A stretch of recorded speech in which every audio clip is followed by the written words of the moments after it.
Hi, Eric. Hi, Libby. How are you doing today? Good. How's your week going? It's good. It's good. This is nice and all, but I'm ready to fight. I am also ready to fight, but the question that is on everybody's minds, which I don't know the answer to, is have I worn this shirt before on a LinkedIn Live? I Good don't think question. so. Weigh in the comments. Weigh in the sound off in the comment. Long time listener, first time caller, whatnot. But I'm embarrassed to admit this, but I'm freely admitting it. When I record content in my office here, I'll grab all the shirts I can from my closet, and every 2 videos I'll change my shirt so it looks like I recorded them all on different Oh, days. that's pretty smart. I like that. Well, I think for dudes it's different because dude clothes, it's like, you know, White button down, gray button down, blue button down. right. That's all Maybe you need. change the Patagonia on top, Yeah. like dark blue Patagonia, slightly darker blue Patagonia, or hmm whatever. So I feel like it's a slightly different playbook for the ladies. But okay, I'm ready to fight. And I already admitted to you that I feel like I'm on the losing team because there are so many bad slides out there, and like there are perpetrators of bad slides, and being a proud member of team slides, I feel like is being on the losing team. I compared myself when we were talking. I said, you're like Henry Ford with your newfangled inventions and exciting ideas about the future, and I am the best carriage maker in town. That people love your way of life, freedom from slides and everything, and I'm like, but guys, carriages, that's cool too. That's a thing that people do. Well, okay. So here's what I'll say. Number one, everybody wins if Team Slides loses because then How we're just making the world a better place, how right? dare Uh, you, but sir? then the other thing that I'll say is this is not a new invention. I'm not walking around with newfangled stuff. I'm just, I'm actually calling for a return to the essence of Right. communication and saying, God, when did slides get involved and start messing it all up? A return to decency and morality and Exactly. courtesy.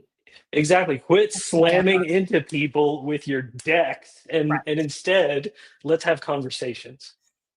I don't want to do that. Just I'm gonna be honest. No, thank you.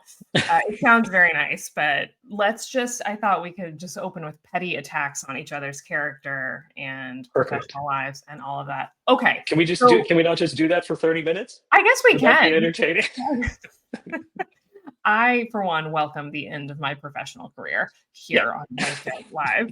So you and I were chatting about this, and the reason this topic is of interest, not only because of what we do for a living, but because slides and slide decks are so incredibly pervasive that they've become an accepted norm of how we communicate. And if there's a meeting, there's going to be a slide deck. And if there's an update, there's going to be a slide deck. It's kind of become the accepted norm. So we have to create a lot of slide decks, but we also see a lot of slide decks, and so it's become pervasive. It's universal. We see it a lot. So how did we get here? What led us here? Oh, well, okay. I'm glad you asked. I personally believe that the moment that it all changed was when the fine folks at Microsoft, the UX designers that created the software, We love made the your work. decision. Love Love your work. You're great. Awesome. Thanks for hosting us, LinkedIn Live. But the fine people at Microsoft said, you know what we're going to do? We're going to name this file type presentation. Why? Because when people are giving a presentation, this is the tool they use. And so, therefore, in our minds, when we think presentation, we think PowerPoint. And and that has come to mean all sorts of different types of decks. There's all sorts of different software, but PowerPoint still kind of corners the market on it. And it's not unlike when, bathroom tissue first was announced, right? It wasn't originally called toilet paper. In fact, toilet was the act of grooming oneself. Okay. And then Scott's Paper Company came along in like 1870 and said, "Hey, I got an idea. Let's call this toilet paper. So that way, when people toilet, they will instinctively turn here." And so it was like it's a example of like the power of brands that actually change our habits, and that's what Right. PowerPoint did. They created their file types called presentations, and now people associate decks and presentations. Right. Okay. I don't know how many times I got to tell you, we don't have to say the word toilet every single time we do this. Like, I appreciate it, but we don't have to completely. Um, but we got it in. Check the box. Yeah, Let's check the box. Yeah.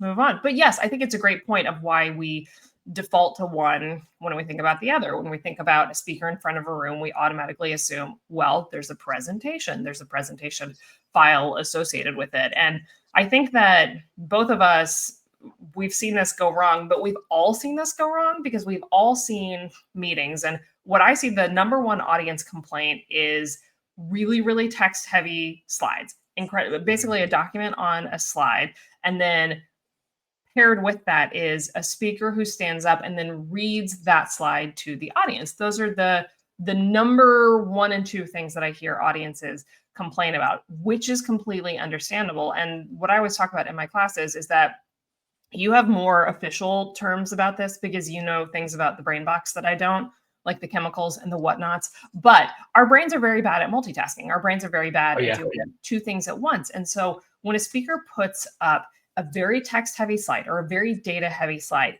and they are talking at the same time, speakers have essentially created their own competition. They have gotten up there and said, hey, I'm giving you two completely different things to focus on: verbal information that's coming from my mouth, and then visual information that's coming from the slides. And you basically have to pick. Your brain has to pick. Folks can either read or folks can listen. What I see is that folks will always choose to read because they can control the experience, they can control the flow of information. But this is what goes wrong when slides go wrong, is that we create our own competition as speakers. We've given them something else to focus on besides us, and people are reading instead of listening to us. And so we've created our own competition in that experience, and that's a really fractured, inefficient presentation experience. So in my mind, that's what happens most commonly when presentations go badly and are used wrong.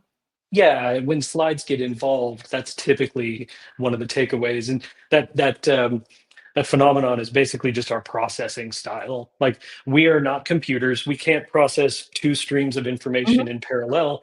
We like what's called serial processing, which is essentially Mm, Pac-Man chewing through one nugget at a time, right? okay.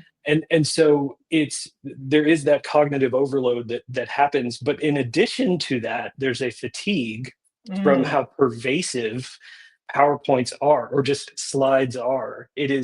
There is there are so many of them. In fact, Microsoft many years ago, it's probably 10 years ago, estimated that 30 million decks were being created every single day. That is so many. That is oh, wow. so many.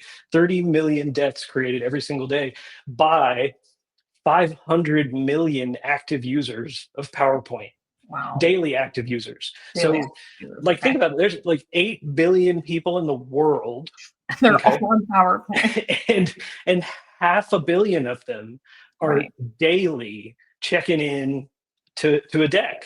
Right. I think when I was in management consulting, I was responsible for about 19 million of those one of those days. It was a bad day.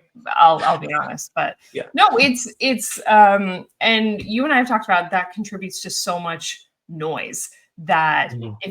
if we're going into meetings and I have half-hour meetings back to back and every single meeting has a deck, and by the end of the day I've looked at 15 different decks, I don't remember a single one of them because it was walls of text and walls of bullets. There's so much noise that it becomes tough to cut through. Yeah, as a medium, it is so oversaturated. And like, look at other areas where there are media, right? So like, it would be the decision to use a deck is basically, it would be like if every single advertiser on the planet just all of a sudden decided, you know what, billboards.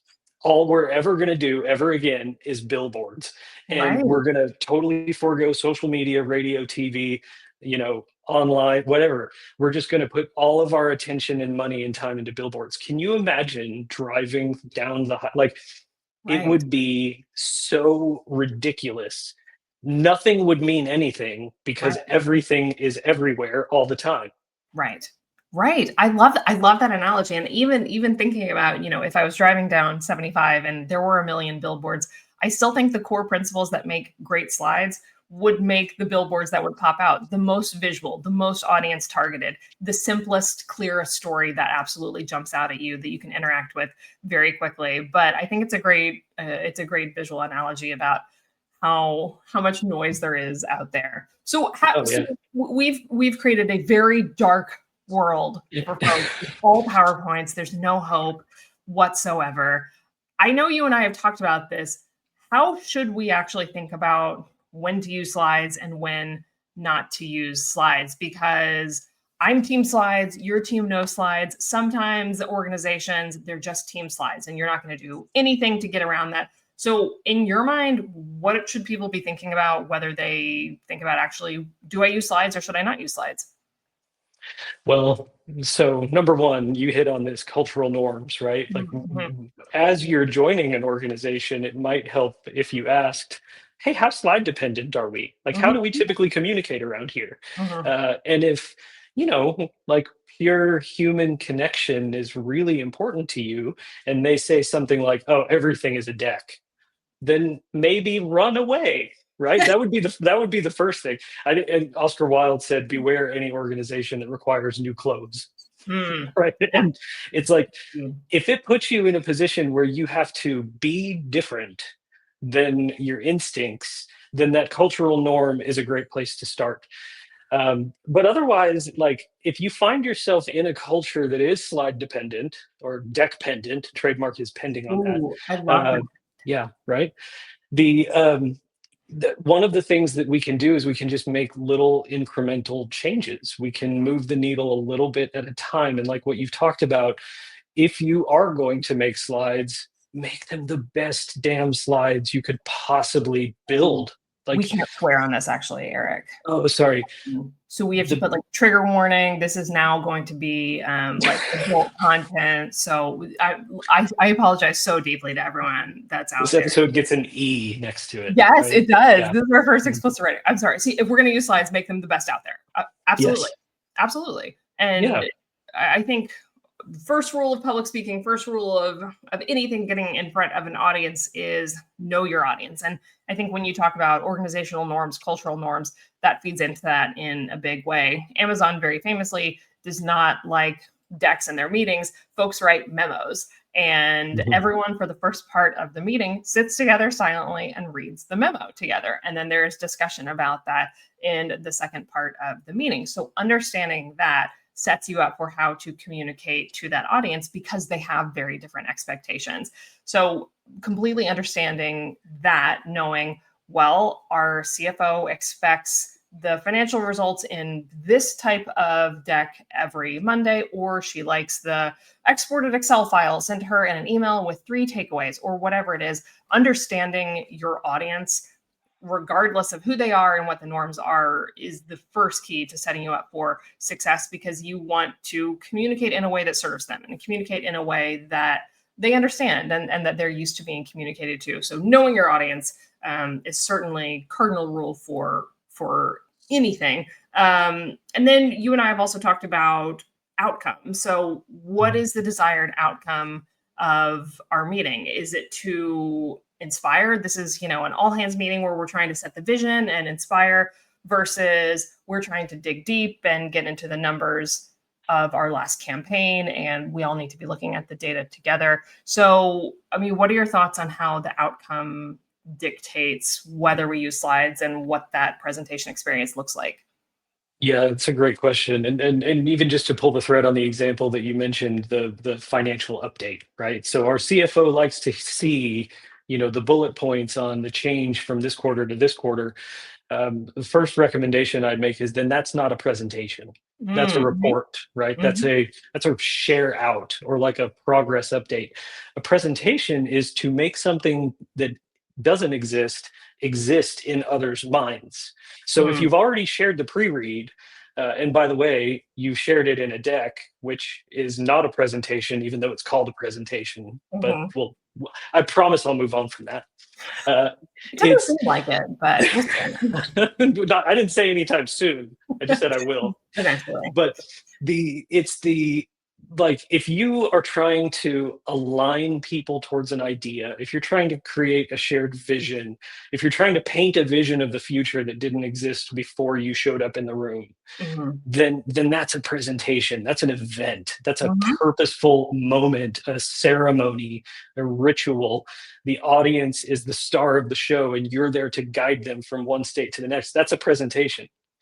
But if what you're trying to get is alignment or facilitation, if you're trying to create or ideation, then there's so many better tools: a whiteboard, sticky notes, Fig Jam, Miro, poster boards, placemats, memos like Amazon uses, and Toyota and Bell Helicopter and thousands of other enlightened enterprises that have woken up from the slumber of decks. So Okay, moratorium. What is Fig Jam? Fig Jam, it's Figma's competitor to Miro. Got it. Got it. Got it. Got it. Got it. Okay, got it. I heard Fig Jam, and I was like, we're in another conversation now about baked goods, and I didn't make the jump, but there we A are. Okay, cookie is a cookie, but a fig jam. No, I'm just kidding. a Fig Jam is a Newton or something. I forget how this goes. Fruit Okay, and cake. it's a Figma product. Okay, I understand. One thing that you and I have talked about is there are meetings, and I come from a very, very corporate-y, consulting-y type background, and you would be seen as an instigator of the worst kind if you suggested getting rid of decks. You would be shown the door of the organization. But there are some meetings where it is simply customary and expected to have a pre-read and the deck is sent beforehand, like you mentioned, and then that is walked through as the actual presentation, and then it's a leave behind as well. I understand that there are situations where that is just the norm and you cannot get around that. My suggestion in that case is adjust how you walk through the deck, or if you even do walk through that deck in the meeting. If there has been a pre-read, I like starting with the question of, talk to me about whether we have questions about the pre-read. Are there things that you reacted to from the pre-read that we want to start with? Or just even, what's the familiarity with the pre-read before we dig in? Okay, great. That helps me clarify where we should be spending our time and where we should dig in.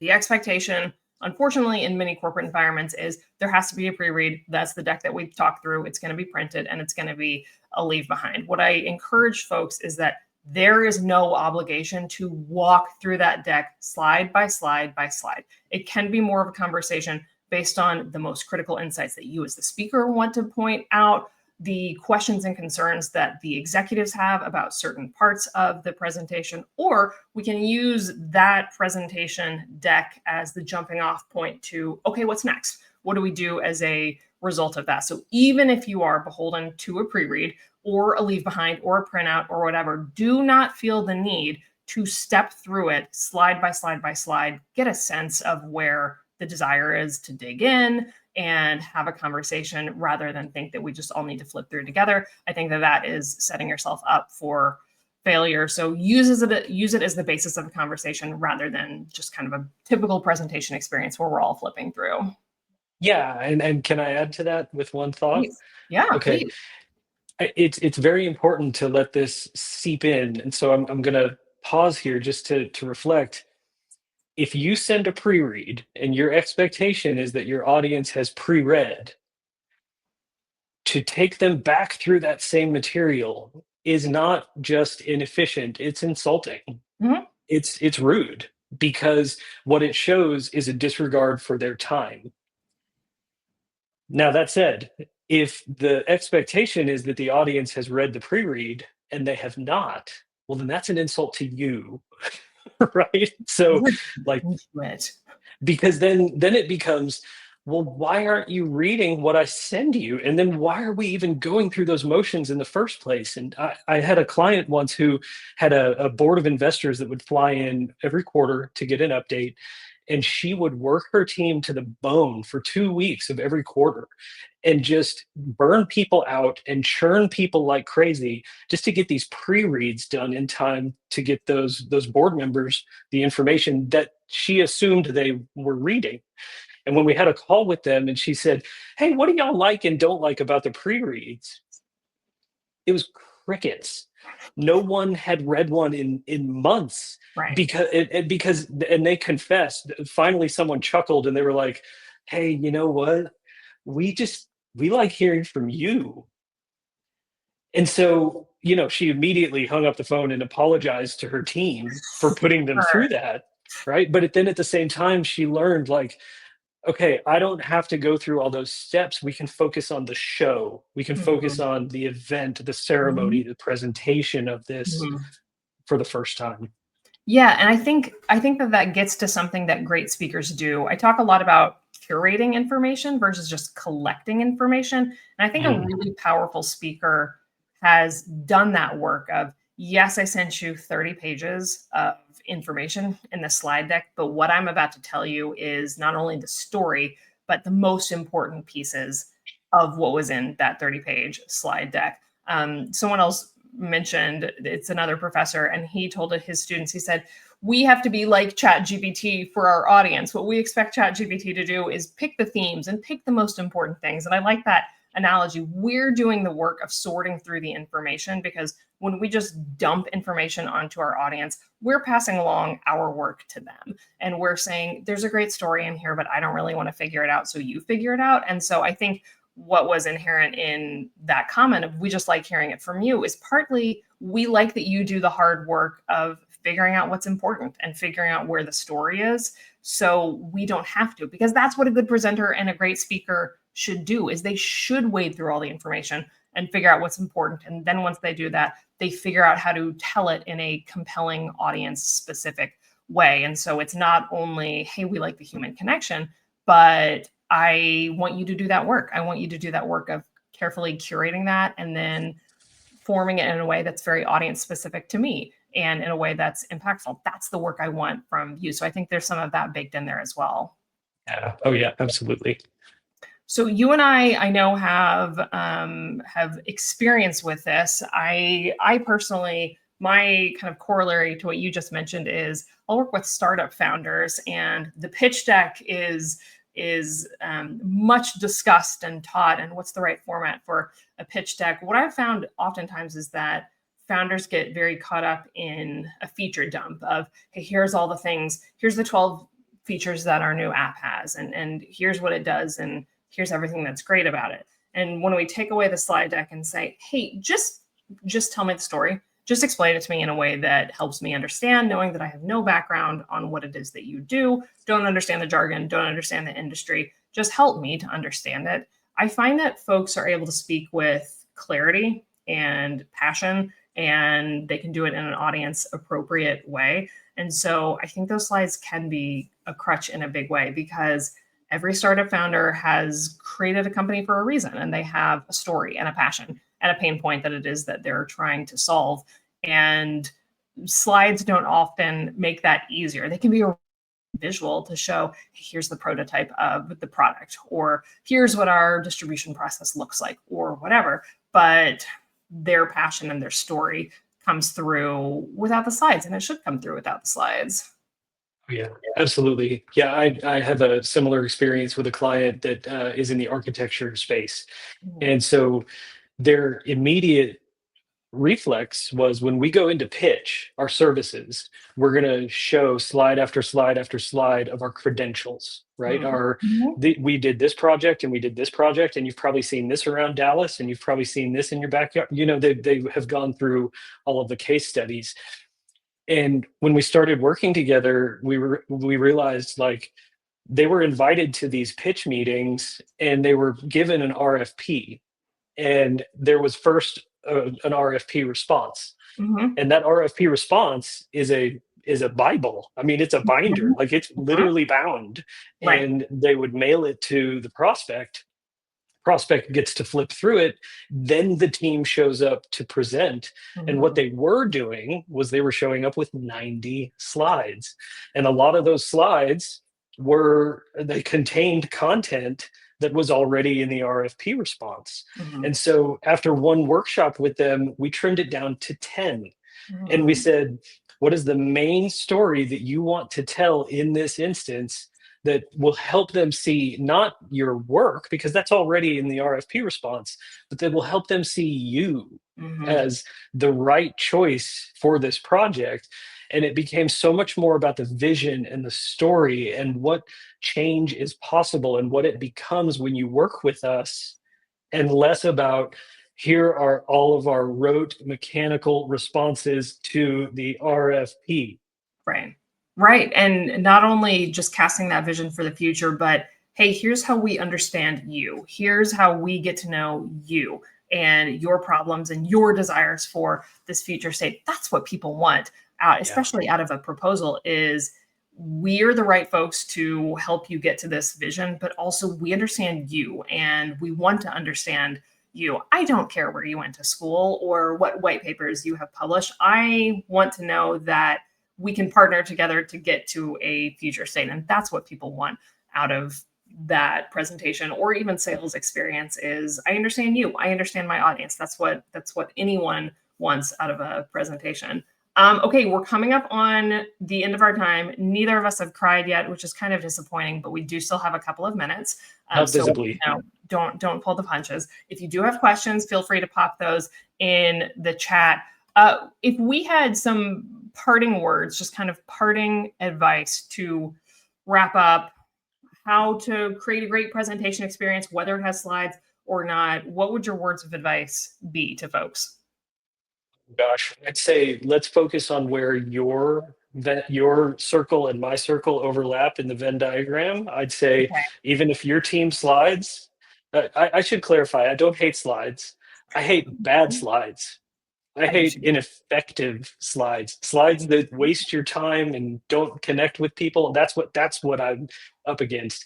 So and where we overlap is really on the story. It's Mhm. on what is the journey on which you're bringing your audience and what is that experience like for them? And if we can give our audience and especially when it's an opportunity to call people to action. Like if what we need from them is a different behavior or a different set of actions that will guide the way forward, that's the time where slides just try as hard as they can't cut it. And so it's all about the story. If Mhm. we can give the audience something to fight for, something to be on the same team with, help them understand what the conflict is, give them some tension, and then show them how our ideas resolve that tension and improve their lives, then that's what it's all about. But if we lead with AV, then we're kind of like reducing our odds of doing that from the jump. So I'd say focus on the story and how your audience becomes a character in it. Ooh, I love that. And we certainly overlap there. I mentioned this on a previous live that I had an old boss, and I will not do his East Texas accent justice, but he would say, "The party is here, the party is not there," pointing to the slides. The party is with you. You are the party. The audience may have your slides before and after the presentation. They don't have you. So you should be Yeah. the star of the show. I think where we also have more that unites us than divides us, which I think is a line from the West Wing, maybe not, but huge fan for life, is intentionality. And I think you're getting to this when you talk about story. If we can approach our communication with intentionality, thinking about what is the core of what I'm trying to say, what is it that I want my audience to do as a result of that, and start our intentionality, start our presentation prep there, we're in so much of a better spot. Then we can figure out, okay, slides do serve this, slides don't serve this, and just bring intentionality into that. The tips I will give folks if you do have to use slides, two things. The first is use an appendix. Go through your next slide presentation, and if there are slides that you think, oh, I'm just going to go over this real quickly or maybe skip it, put it into the appendix. That's you making the decision that it doesn't serve the core message, which is great. Anything that doesn't serve the core message is going to be a distraction from the core message. Put in the appendix. It will still be there if folks have questions or if you need to reference it. After that, if you still have more time, look at every single slide and think, if I had to sum this slide up in one sentence, what would it be? That's the core message of that slide. Any additional text, any additional data, visuals, stock photos, graphics that don't serve that core message, delete them. take them off. Again, if they're not supporting the core message, they're a distraction from the core message. So use your appendix and put anything that doesn't serve that core message into your appendix, and then try and trim down your slides, because anything that's not serving that main purpose will distract from it. So trim down your slides. Your audience will thank you. You will have a clear presentation because of that. Eric, I know you have a newsletter coming out, I think this week, and you have a guide ready to go about kind of a matrix of when to use slides, when not. Is that correct? I do, and as you might expect, it's more often when not to use them. Okay. So Get it. you can expect that on Friday morning, and it's the link to sign up for my newsletter is right in the top of my LinkedIn bio. Very cool. And I forgot that we didn't introduce ourselves. So we just are crazy people talking about slides on the internet, which is totally fine and could be the next title of our show, Crazy People Talking About Slides on the Internet. Anyway, that's Eric. You can find more about him in his bio. And I'm Libby. You can find me in kind of the deepest, darkest subreddits. So just like search on Reddit and you'll find me. Go on my profile. There's slides that you can download. Well, we'll be back in a couple of weeks. We might have a guest back on, or maybe we'll do the extra explicit version of this and get all the swearing and everything back in. We're just going to have to see. But Eric, this was fun. Thanks so much for your time today. Thanks, Libby. Thanks everyone for joining. Thanks for joining. We'll talk to you later. Bye, everyone.